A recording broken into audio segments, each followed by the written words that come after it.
Ladies and gentlemen, good day and welcome to the Q3FY26 Ujjivan Small Financial Bank Analyst Conference Call hosted by JM Financial Institutional Securities Limited. As a reminder, all participant lines will be in the listen-only mode, and there will be an opportunity for you to ask questions after the presentation concludes.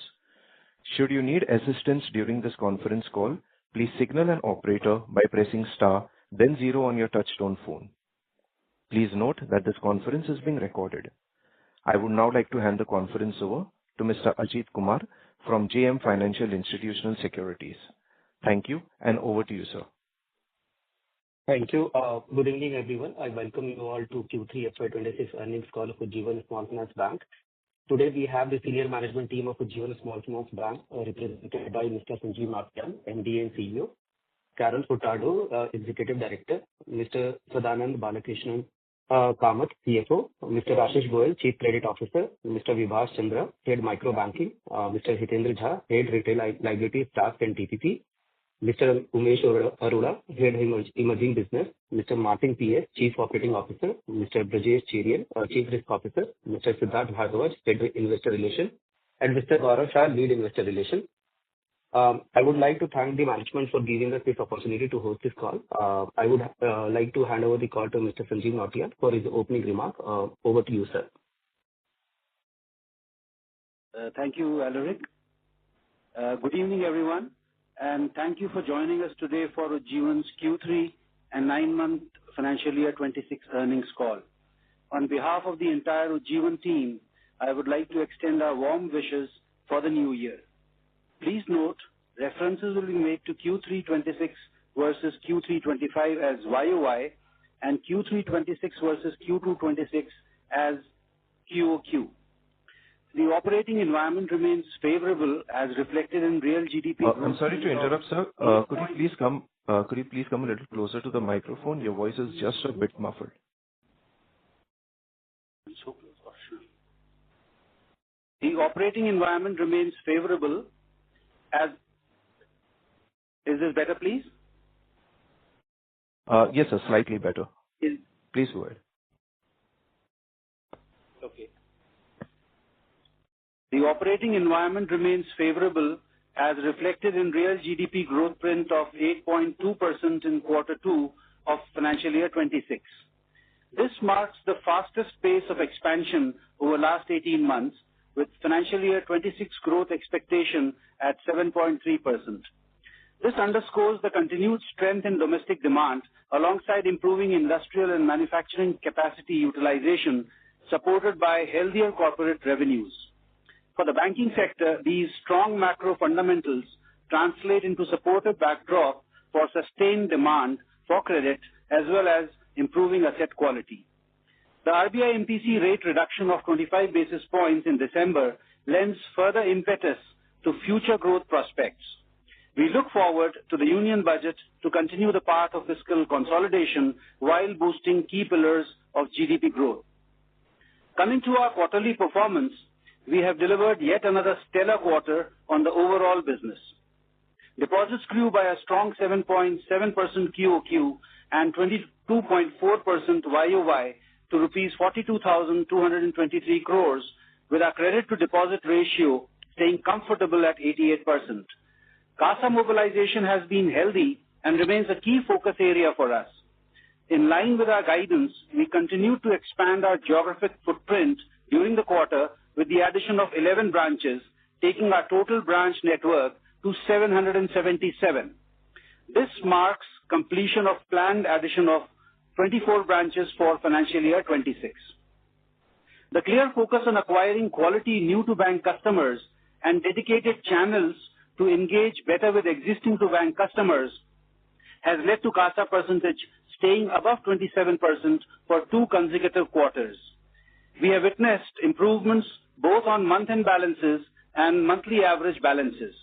With the planned enhanced engagements with CASA customers, we are poised to better this ratio.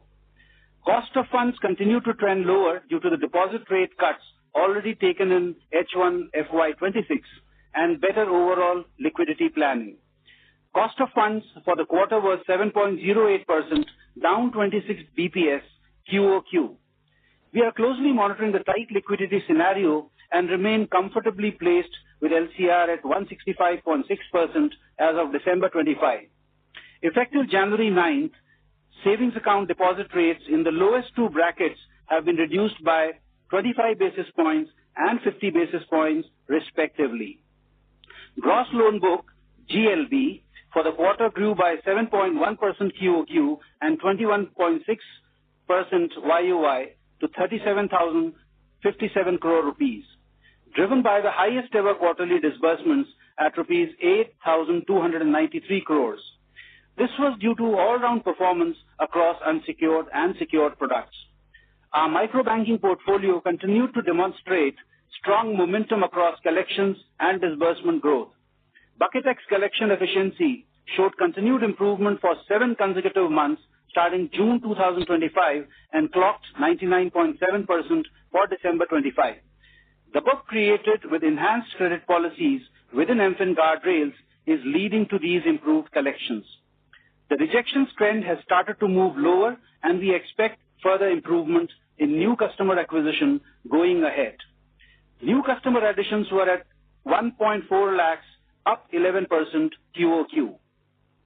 Disbursements in microbanking were at rupees 4,688 crores, up 10% QOQ and 62.4% YOY, led by improving market sentiments. Group loans GLB grew 0.2% YOY after a 5-quarter contraction. GL continued to witness increase in ticket sizes in line with larger market trend. Individual loans disbursement continued to grow steadily on back of graduating customers from GL. GLB came in at rupees 5,687 crore, growing 4.1% QOQ and 14.8% YOY. Coming to our secured portfolio, growth in the secured book continues to stay aligned with our long-term objective of increasing its share in the overall loan book, now reaching 48%. Housing portfolio comprising of affordable housing and micro mortgages delivered strong growth of 49.6% YOY. Affordable GLB, housing GLB grew by a healthy 40.3% YOY to rupees 8,231 crores. This was supplemented by micro mortgage book, which more than doubled to over rupees 1,329 crore YOY. Asset quality trends continue to be along expected lines, with PAR improving sequentially to 3.3% and GNPA remaining flat at 1.1%. Housing loan portfolio represents a mature business that we have built steadily over the last 9+ years. This book represents an important growth engine for the bank. Our focus has been on scaling this franchise in a calibrated and sustainable manner, leveraging our distribution strengths. MSME GLB witnessed a robust growth of 69.1% YOY at rupees 2,865 crore, driven by disbursement growth of 37.4% YOY to rupees 457 crores. Asset quality continued to improve with GNPA as of December 25 at 4.1%, with new books showing negligible delinquency. As the working capital business grows, the liabilities cross-sell continues to expand. The relatively new gold loans business has scaled up roughly 5-fold YOY to rupees 557 crores. Disbursement capacity continues to expand, with the product now being offered in 349 branches, leading to 100 crore rupees disbursement month on month. With book LTV below 60% as of December 25, portfolio is resilient to any abrupt shocks arising from underlying gold price movement. Agri loans now constitute 3.4% of the overall secured portfolio. The GLB has scaled sharply by 212% YOY to rupees 607 crores, supported by strong disbursement of rupees 125 crore in Q3. Vehicle loans. The steadily increasing new two-wheeler book is high yielding at around 20%. Growth in the vehicle finance portfolio was driven on the back of the festivities in Q3, witnessing a robust growth of 120% YOY, reaching rupees 823 crore with GNPA at 1.8%. FIG book has grown 6.9% QOQ and 17.9% YOY and continues to create opportunities for the bank across both assets and liability products. We will introduce our mid-corporate offerings in Q4/26, which will expand the product suite. AD1 business has commenced in November 26. At present, we offer FCNR, EEFC, and account payments for our customers. We are in the process of starting our trade build-out to handle FX bills, LCs, and BGs. Coming to bank-level asset quality, PAR for the bank came below 4%. This was 5.36% as of December 24. SMA book continued the positive momentum and came in at 1.6%. As anticipated, slippages and write-offs have moderated to rupees 221 crore and rupees 126 crore respectively in Q3. GNPA came in at 2.4% as of December 25. Credit cost for the quarter, including rupees 9 crore of accelerated provision, came in at rupees 195 crore. PCR moved up to 76%, up 3% QOQ, reflecting positive signs in provision requirement in Q3, which is expected to see further reduction in Q4. This is along guided lines. On the margin side, net interest margin for the quarter was sequentially higher at 8.2%, supported by lower cost of funds, favorable product mix, lower interest receivable in unsecured portfolio, coupled with CRR relaxation.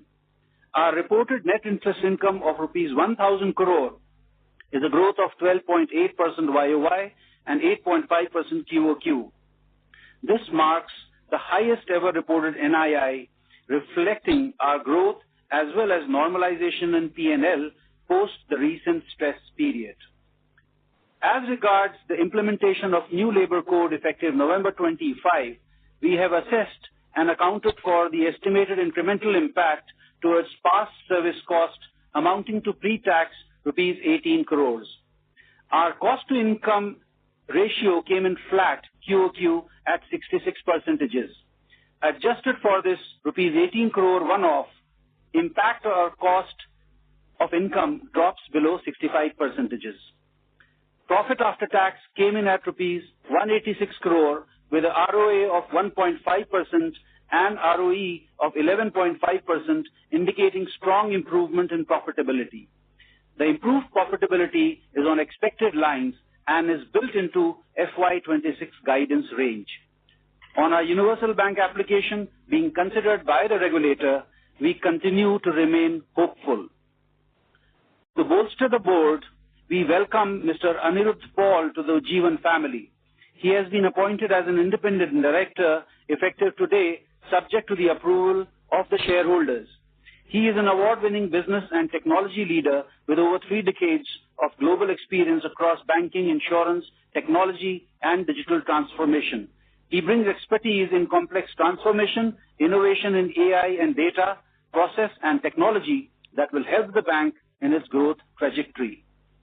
As I conclude, I want to reiterate that the broad-based improvements delivered in Q3 across key operating metrics are durable and reflective of disciplined execution, keeping in sight our long-term vision.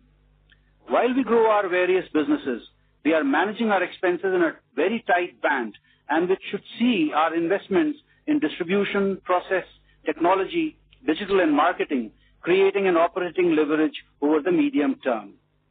As we close in on the end of the financial year, our teams are working on the annual operating plan for financial year 27.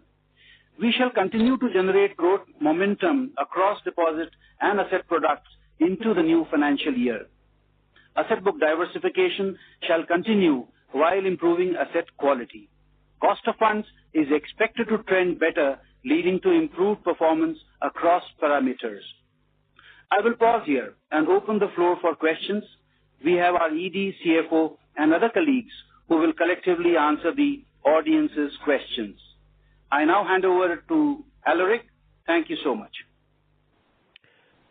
Thank you, sir.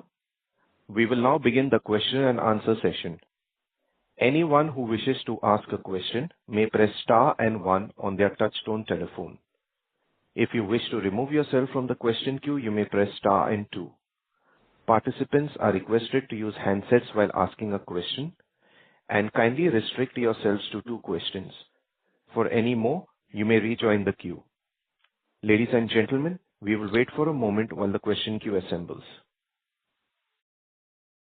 Our first question comes from the line of Rajiv Mehta from Yes Securities. Please go ahead. Yeah, hi, good evening. Congratulations on very strong performance. Sir, my first question is on the status of universal banking license, while you remain hopeful about it. But has there been any communication or any kind of pushback as per in the recent time, and which implies that the approval will come with some delay, or which explains why it is taking so much time, because it will be about 12 months since we have applied. So if there is anything like that, or you think that it's a normal time and we are absolutely very near the point where the application will get a decisive decision from RBI.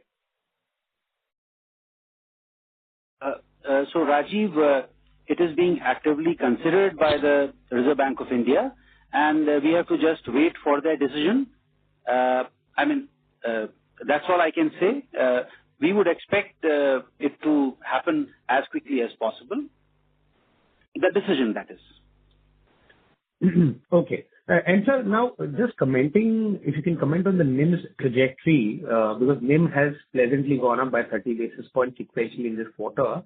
Now, incrementally, when I look at your cost of term deposits, it was just the first quarter wherein we have started the fall, happening by 40 basis points.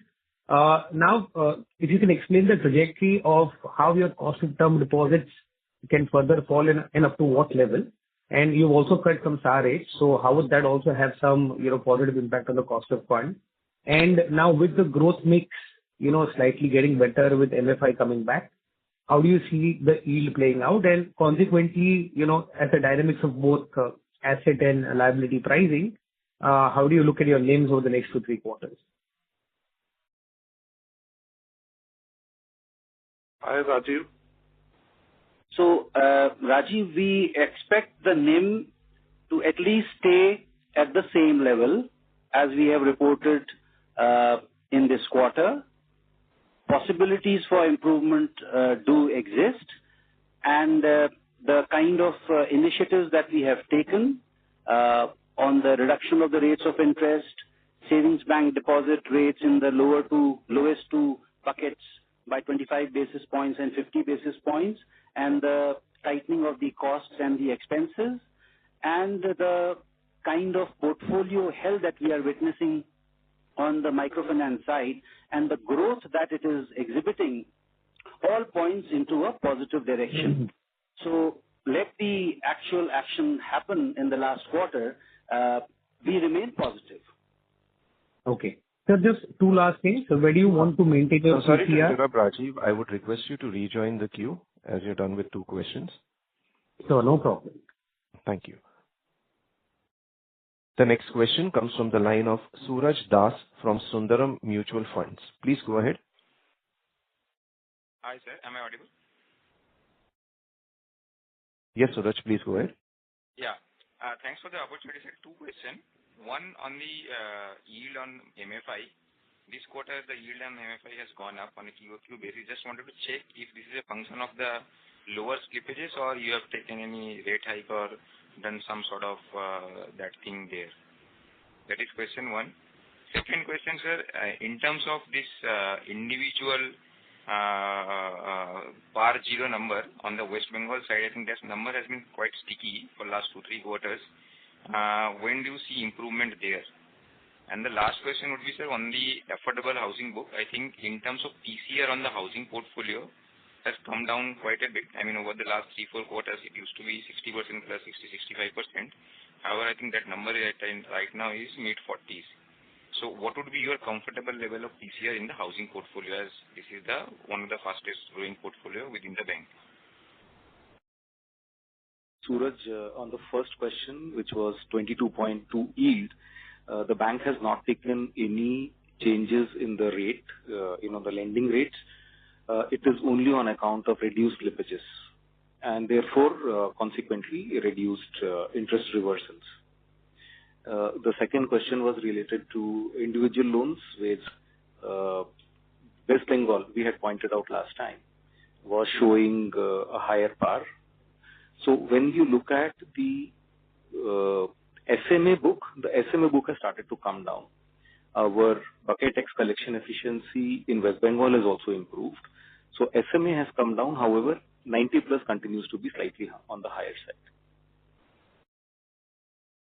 And on housing, on housing, the PCR is 55%. I don't think it is lower than that. We've not, yeah, it is.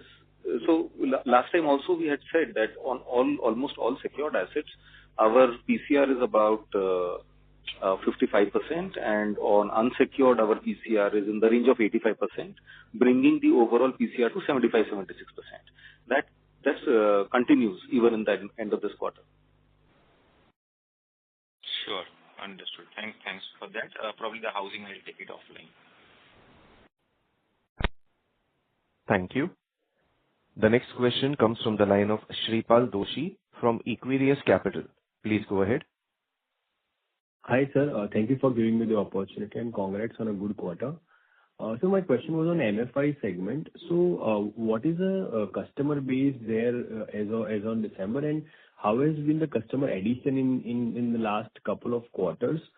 Just wanted to understand that. And then to follow up there, what is the kind of rejection rate that we have seen in this segment for the new customers, given the kind of guardrails that are prevalent for MFI lenders?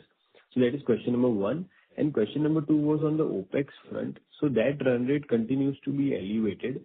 So while we've been adding branches there and also for I think the new product, the infrastructure, but will the run rate come down, or will it remain elevated despite the CI ratio looking better? Shripal, answering to your first question, NCA is something which is a question in the industry in the last 1 year after the crisis. How NDA moves will also decide that how your overall borrower base increase in industry. This year has been good for us. We started this year in the first quarter with close to 1.08 lakh new customer acquisition. Q2 was close to 1.24, and Q3 is at about 1.4. So there has been consistent improvement every quarter in terms of new customer acquisition, and we see that in next quarter also we'll see improvement in new customer acquisition. And the reason behind that is that if you look at you also asked about rejection rates, and rejection rate obviously after implementation of guardrail 2.0 it went up, and it went up to 46-47%. And if you look at our number now, our percentage of customers who are 3 lender or above has come down to 2.4%, close to 2.5%, which was close to 14-15% at peak. As the percentage have moved down, our rejections have also come down to about 35-36%, and we expect this number to be there going forward. Got it. And so what is the common reason of rejection? Is it just the lender cap or anything else? It is a mix. It is also guardrail 2.0 with the lender cap as well as overall indebtedness. At the same time, the other reason is customer repayment behavior with us and others. Got it. And sir, what on the second question on the OpEx front? Yeah, Shripal, Bala here. Now coming to your question on OpEx. Can you hear me? Yes, sir, I can hear you. Coming to your question on OpEx, 6.7 was OpEx to asset ratio this quarter, which was higher by 40 bips. But it is lower than our internal plan. This was very much envisaged by us. And the increase is due to two factors. One is, you are aware, the gratuity, we have to take a higher provision of around 18 crores due to the new labor code that had an impact of 10 bips. And the balance is mainly due to the business growth, which we factored in. Our dispersal was at an all-time high. So it is towards that. Q4 also will stay around same level. That's what we are more or less anticipating. Yeah. So Q4 also we should see 6.7% sort of a cost to average asset, is it? Yeah, next year you should see an improvement, but this year it will be at the same level. And this is what we had planned also in our budget for the year. Got it, sir. Got it. Yeah. Thank you. Good luck for the next quarter, sir. Thank you. The next question comes from the line of Ashlesh Sonje from Kotak Securities. Please go ahead. Hi, team. Good evening. Two questions from my side. Firstly, if you can talk us through the loan mix which you envisage over the next year or so. How fast do you expect the share of MFI to decline, or do you expect it to stabilize around current levels? That is one. Secondly, if you can just summarize the rate cuts which you have taken on SA again. I missed the numbers. And if you can also spell out what is the expect on the cost of SA you expect over the next quarter.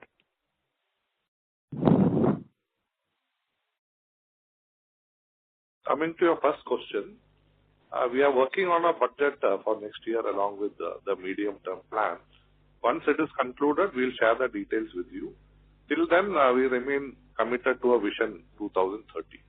We are given all the details there. You may refer to that. This quarter, we have reduced our SA in two buckets, 0 to 1 lakhs by 25 bips and 1 to 5 lakhs by 50 bips. Overall, 46% of deposit lies here, SA deposit in these two buckets. So right now, we are expecting cost of fund around 7% here. Yeah, exactly. So cost of funds at 7% for next quarter. Yeah. Overall, and right now, SA is 5.2%. So some moderation will happen here, around 5 bips times. Understood. Also, he wanted to add that the exit cost of fund by the year end would be around close to 7%. Yeah. Okay, sir. Thank you. Thank you. The next question comes from the line of Deepak Poddar from Sapphire Capital. Please go ahead. Yeah, I'm audible, sir. Yes, Deepak.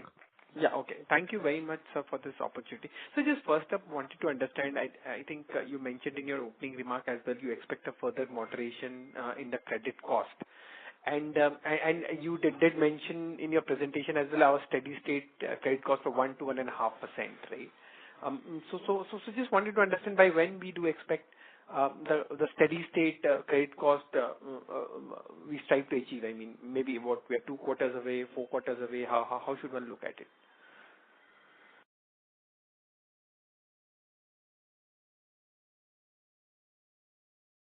So Deepak, credit cost for us, when we had guided, we said that credit cost in H2 will be significantly better, and we will start seeing a lower trajectory. As expected, Q3 has shown a very good improvement over Q2, and Q4 also will show an improvement over Q3. In terms of normalization of credit cost, we can expect that next year the normalization should happen. There will be some amount of stock available probably in the later buckets, which should get absorbed and which should get provided in Q1, I would say. So we could say that we are about 2 quarters away. So ideally, we can say by second half of FY27, one can expect a normalization of your credit cost, right? That would be a fair assumption. Yeah, we are in the process. The normalization has started, and normalization of credit cost happens with a lag of NPA recognition. So that process has already started in Q3. And I would say that by the end of Q1 and Q2, we should see the normalization of credit cost. So I missed that. By end of what? By end of Q1 and definitely by end of Q2. By end of first half, I mean. That's right.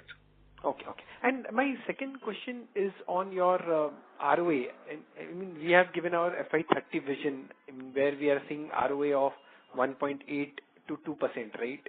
And I think currently only at a not normalized credit cost, we are at an ROA of 1.5%. So you expect this ROA profile of the company, because we are going more towards secured book, to be limited to that to below 2% kind of a range Because once you get that, currently your credit cost in the range of 2.1%. So on an average, steady state credit cost of 1 to 1.5% will give you a delta of around 0.5 to 1%, right? But still we are talking about ROA of 1.8 to 2%. So just wanted to pick your brain. How do you think on it? Yeah.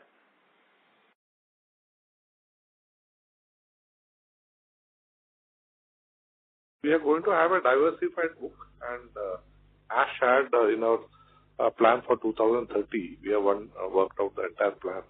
And definitely it is coming to the range what you mentioned. Yes.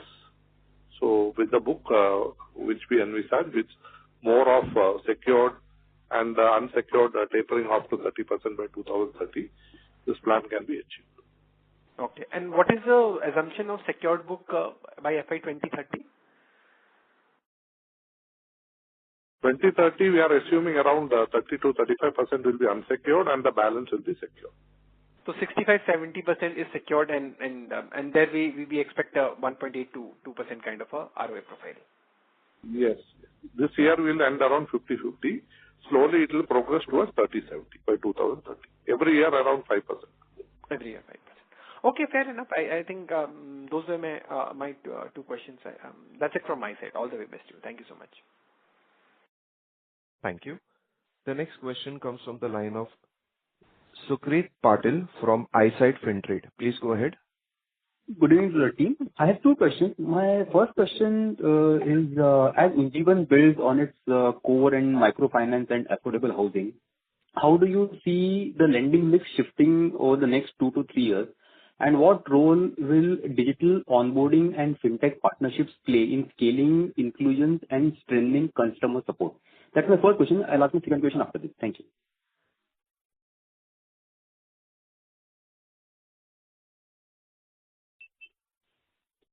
So while we have given the overall guidance up to financial year 2030 in terms of the various components and building blocks of business that we will have, we are revisiting the issue and preparing a 3-year strategy to further fine-tune it. So may I request you to please wait till we finalize our 3-year plan and then come up to you with a specific, iteration. So I would request you to just wait for some more for this quarter. We'll be able to come back to you with greater details. Fine. My second question is, with strong capital adequacy and improving asset quality, how are you planning to sustain margins and cost efficiency as deposits and secured lending expand? And how do you see digital cost efficiency shaping ROA and long-term profitability in the coming quarters?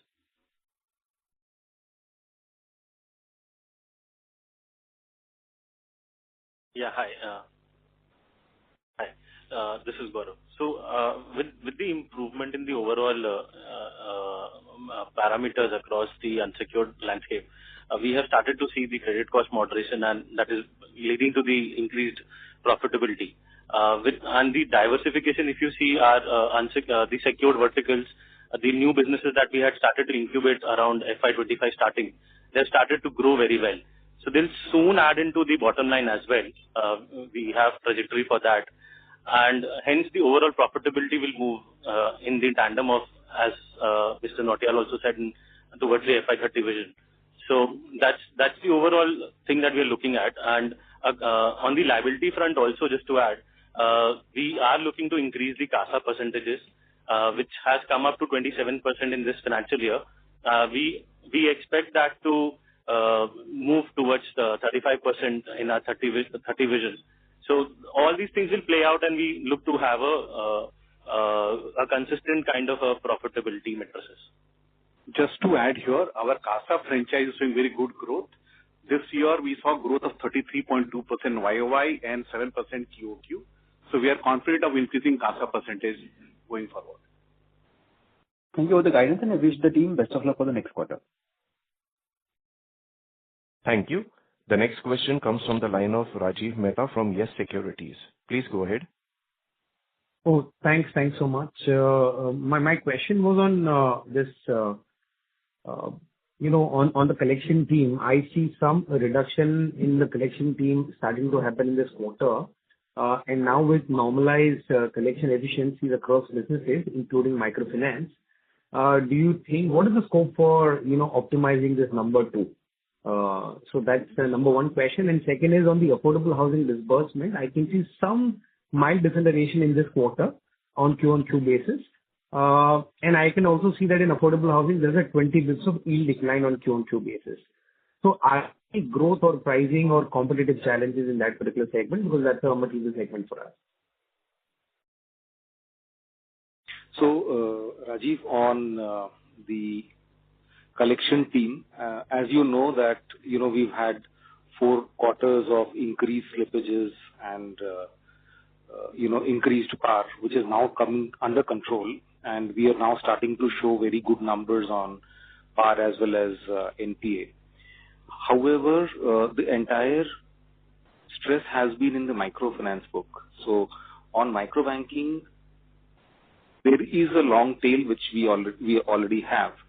So we expect that in Q4 there will be no meaningful decline in the number of people in the manpower.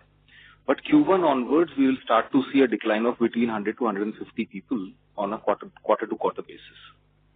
On affordable housing, we've moved towards 15 lakh of average ticket size.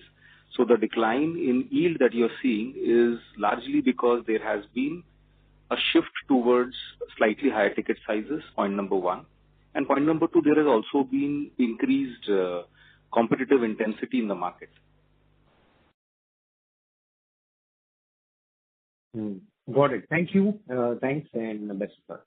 And there is of course, Rajiv, something that I missed pointing out was repo cut which got passed on to customers. That has also had an impact. So the 20 basis points reduction is a factor of these 3 things. Okay, thanks. Thank you.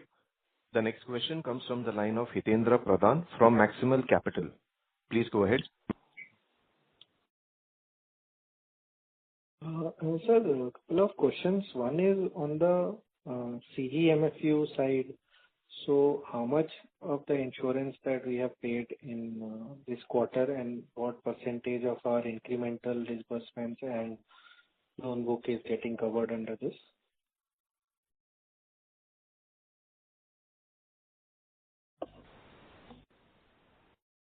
Hitendra, this is Brajesh here.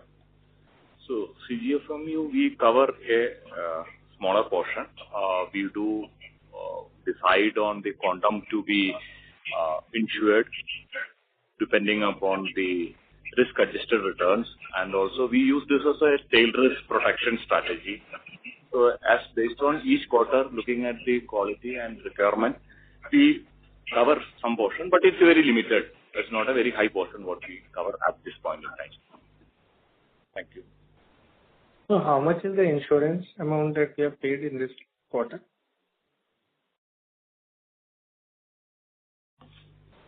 This quarter we did 234 crores of coverage with a premium payment of about 1.7 crores.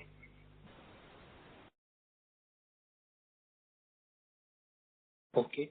And secondly, sir, as per your guidance for FY26, which is 10 to 12% of ROE, so if we do a back calculation, the Q4 PAT has to see a meaningful jump by almost like 33% to almost 33% to 75% growth on a QOQ basis. So, what could be the contributor towards such a sharp jump in the fourth quarter? Are we expecting a meaningful reduction in the credit cost? Because you mentioned that NIM and OPEX are probably going to be in similar line. So if you can comment on that.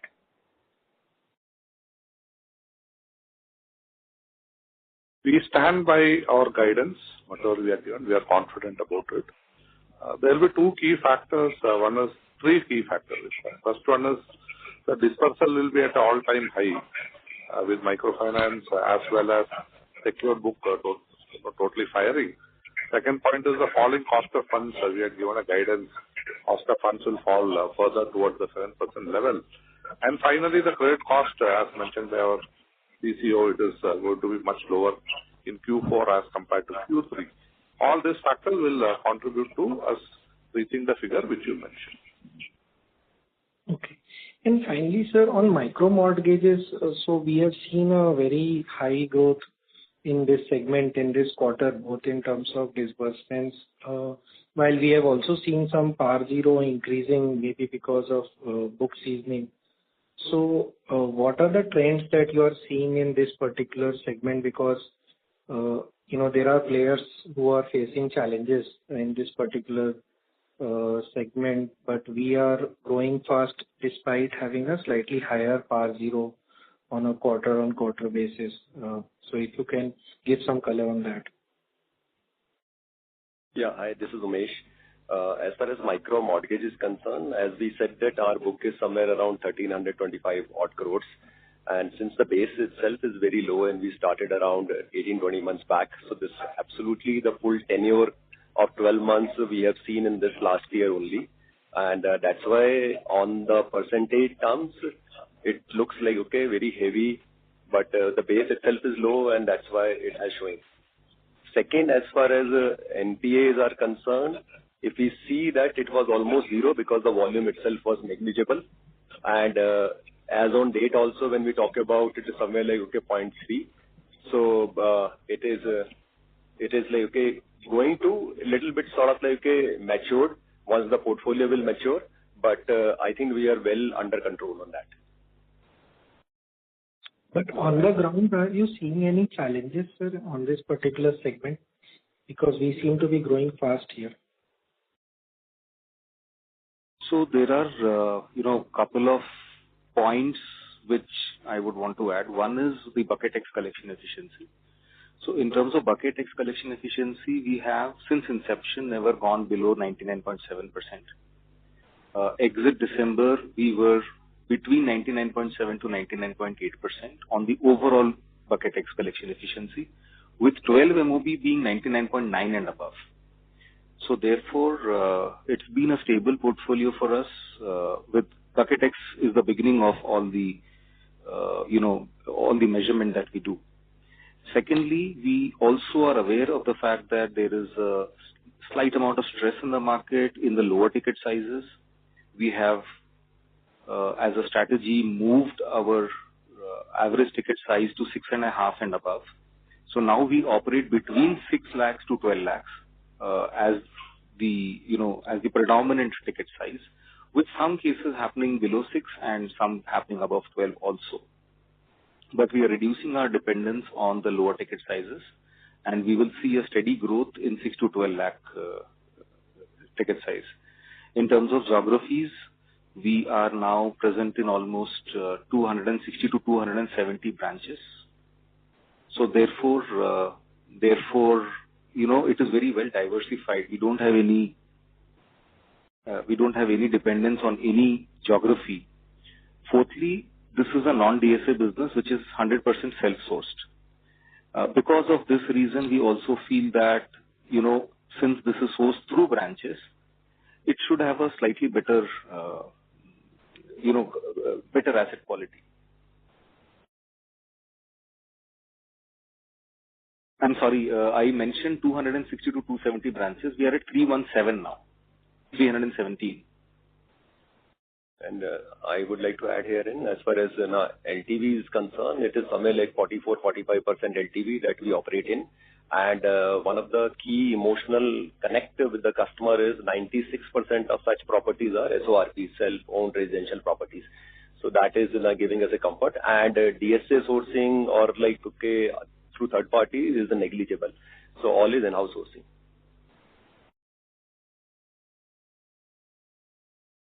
Does that answer your question, Hitendra? Since there's no response from the participant, we'll move to the next participant. Our next question comes from the line of Chintan Shah from ICICI Securities. Please go ahead. Yeah, hello. Thank you for the opportunity and congratulations on strong set of numbers. So, sir, firstly, on the OpEx decline, we mentioned that OpEx to assets ratio could decline from 6.7% in the next year. But in case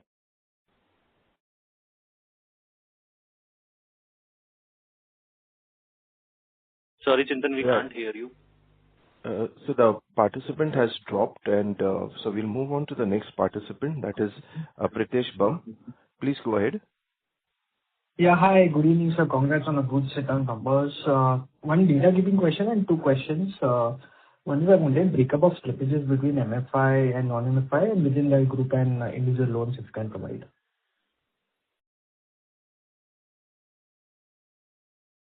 Pritesh, request you to repeat the second question, please. Wanted breakup of slippages between MFI and non-MFI and within MFI group and individual loans.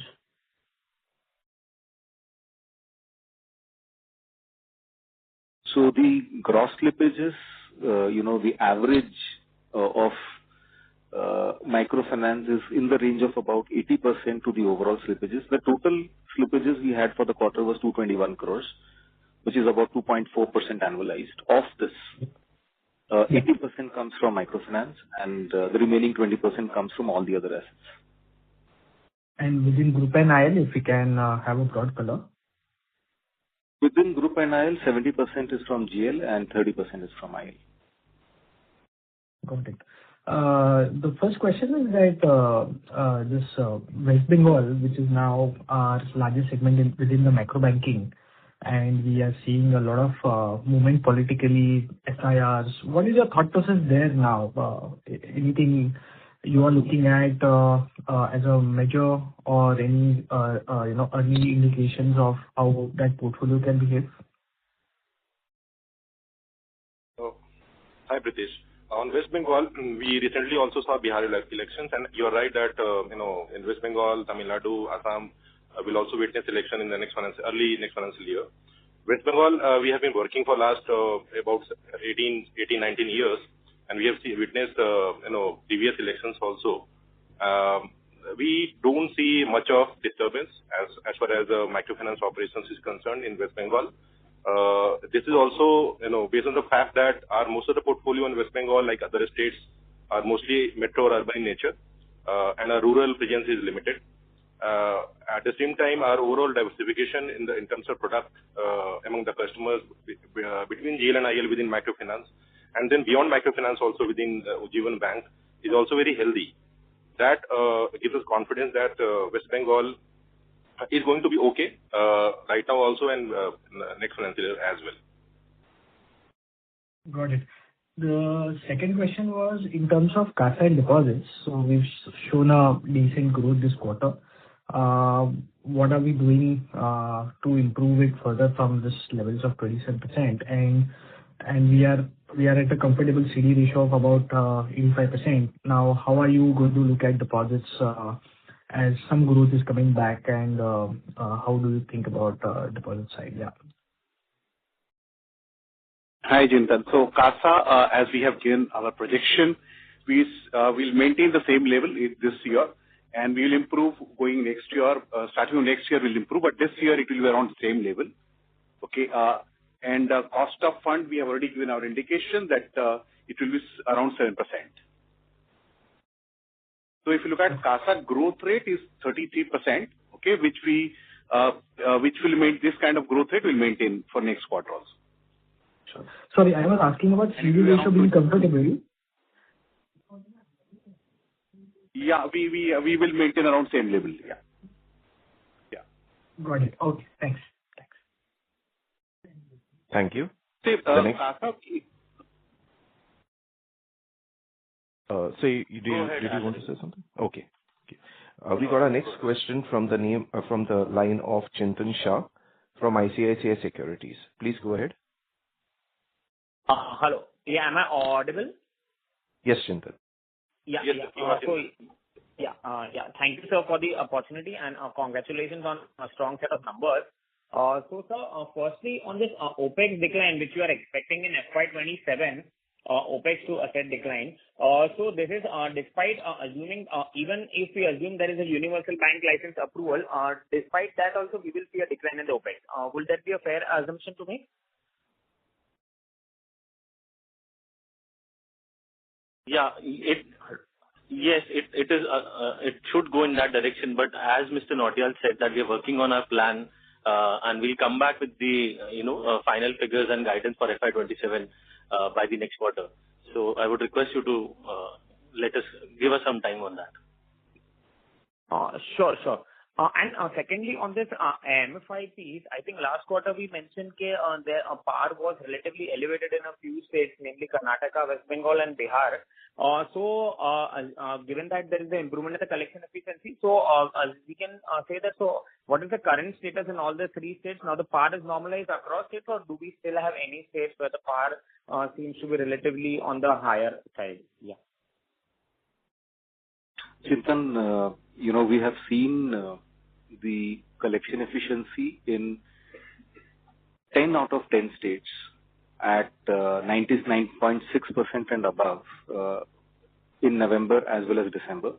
There was one blip in the month of October in the state of Gujarat that has also got recovered in November, December. So all our states are now above 99.6%. So as a result, once the Bucket X collection efficiency is improved, the PAR percentages will start to show a gradual decline.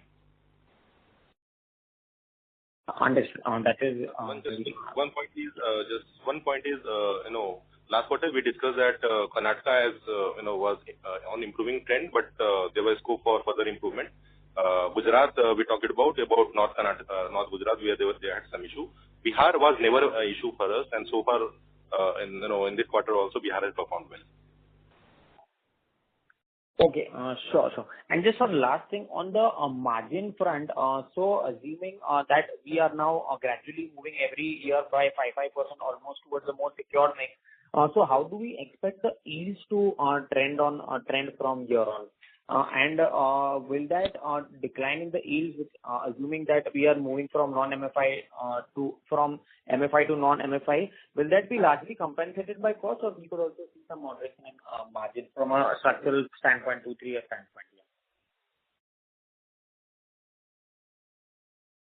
Hi, Chintan. So, Chintan will give you the guidance, but directionally, what we see is that yields will come down since the book mix will continue to shift. However, there will be support of the lower cost of funds for the full year next financial year.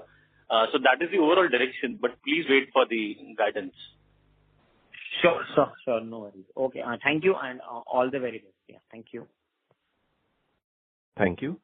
The next question comes from the line of Sagar Shah from Spark Wealth Management. Please go ahead. Yes, sir.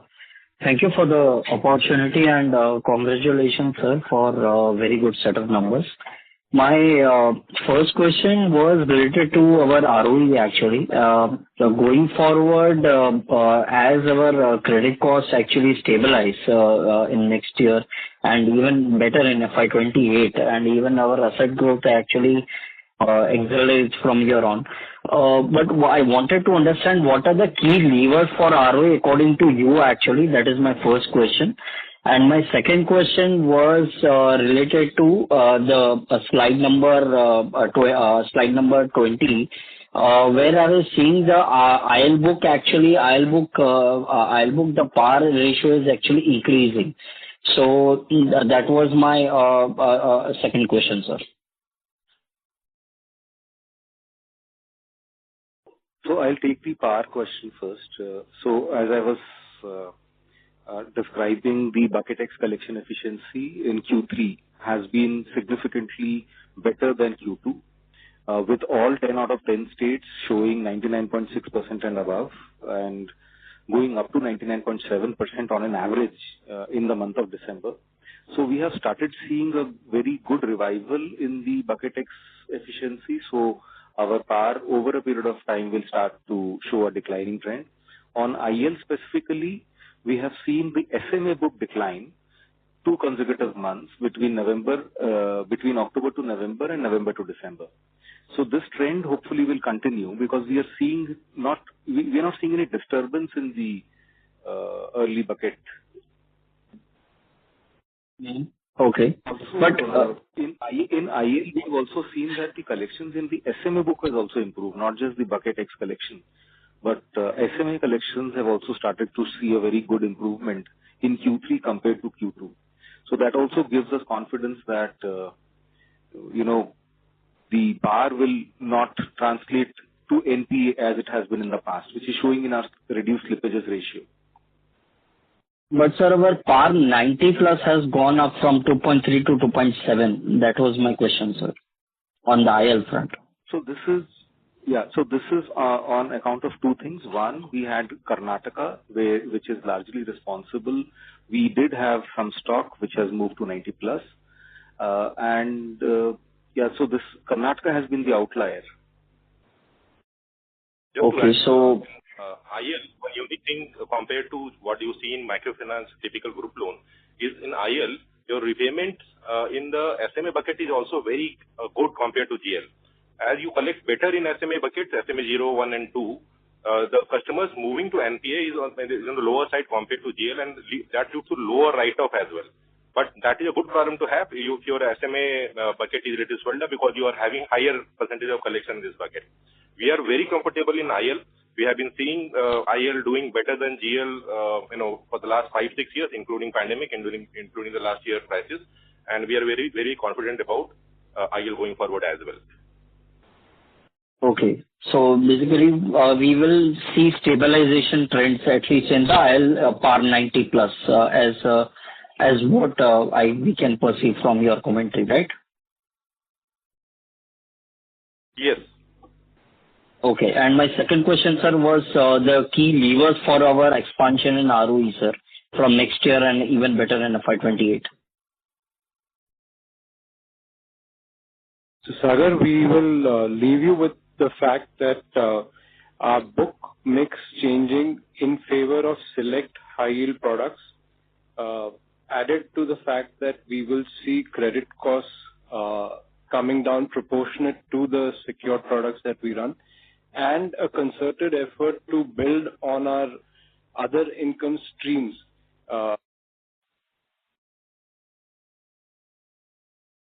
The comfort to maintain the ROA trajectory and guide that we are looking at. As we move forward, of course, we will see the benefit of cost of funds supporting our ability to enter and grow the unsecured products as well. Okay. Fine, sir. Thank you so much. And all the best for future. Thank you. The next question comes from the line of Mehul Panjwani from 40 Cents. Please go ahead.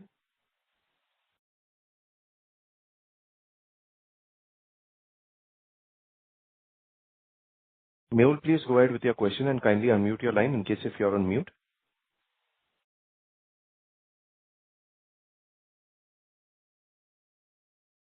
Since there's no response from the participant, we will move to the next participant. The question comes from the line of Kushwant Pawa from K-Pack Marketing. Please go ahead. Yeah, hi. Good evening. Am I audible? Yes. Hello, yes. Am I audible? Yeah. Congratulations on a good set of numbers. I just have, two questions. The first one is purely data. When I look at your presentation, page number 5, ROA for 9 months is given as 1.1%, whereas in the results, it is given as 0.84%. I'm presuming that, 1.1 is annualized and the other one is not. Is that correct?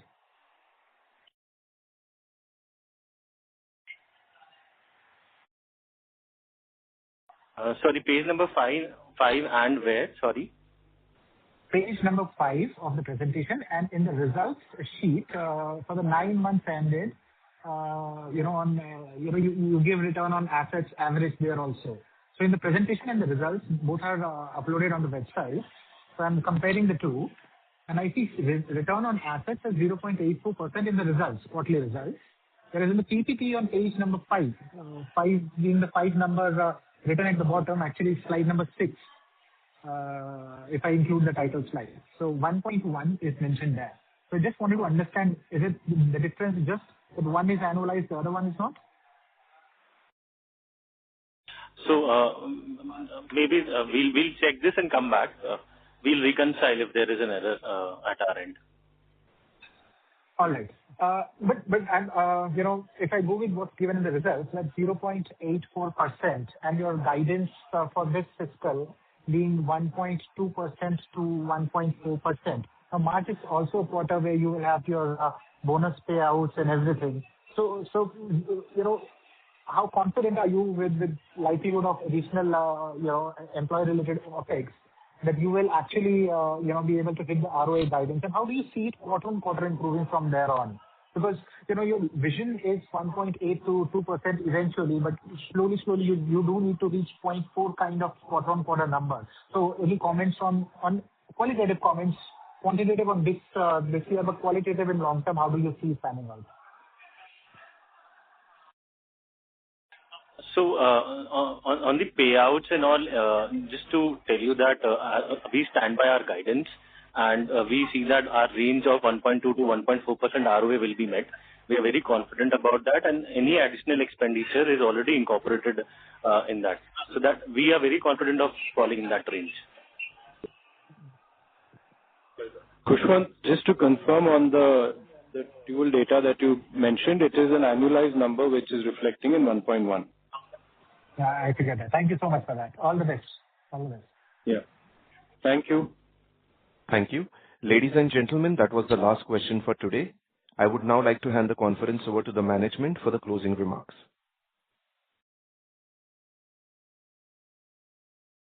So I once again thank all the participants for their time and interest. We at UJJIVANSFB remain focused on delivering on profitable growth while we build an enduring institution. Please reach out to our IR team for any queries that you may have. Thank you very much. Thank you, sir. Ladies and gentlemen, on behalf of JM Financial Institutional Securities Limited, that concludes this conference call. Thank you for joining us, and you may now disconnect your lines.